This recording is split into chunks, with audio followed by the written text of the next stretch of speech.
Now, if you're going to export the labels that you're going to produce to someone else to actually print them for you, well, what you need to do is look at a different template setup.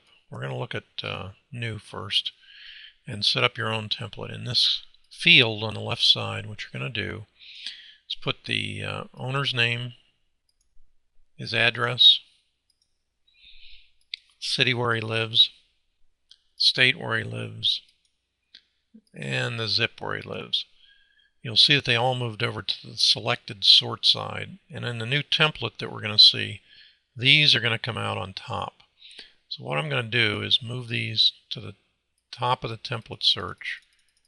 And I'm just going to do one of these as an example. And I'm going to take a second and move the other one so you don't have to go through that laborious process. So I'll be right back.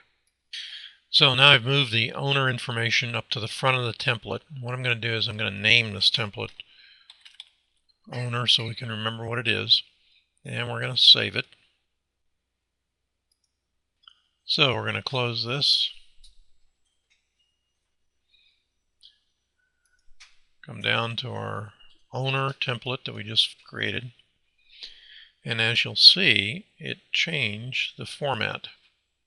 Now, what's interesting about this, besides the fact that your mailing labels are now compatible, is you can briefly scan here and see that some of the owners don't live in Florida. Here's one that lives in Texas. So you have an out-of-state owner. It looks like it's an REO, so it's already been foreclosed on. So you can target out-of-state owners. In this case, it's an REO. You can target the REO. So now that we started a new template, we can go to downloading this information to an Excel file that can then be exported. And here's what the Excel file looks like. Owner address, owner name, city, so on and so forth. So while we noticed one out-of-state owner, the right way to do this search is to go back to our original template. Here we are back at our primary search page. The first thing we're going to do is create a new template.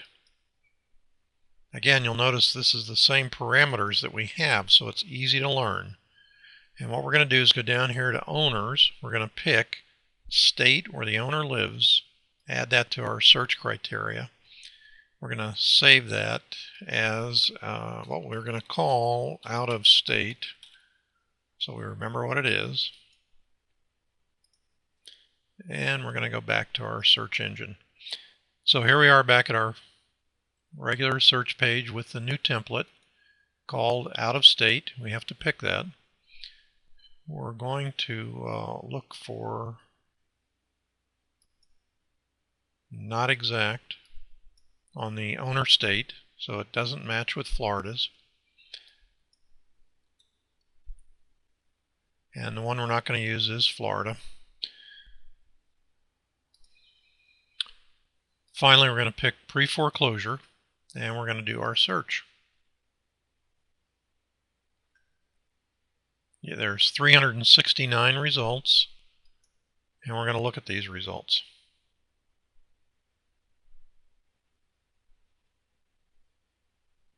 So here we are at our list, and what I wanted to show you was, if you notice on these properties that have strike-throughs, these have already been sold after the foreclosure. Now, what we're going to do is click on all of them, go back to making our mailing labels the way we've done before, and here you are. You're ready to mail them.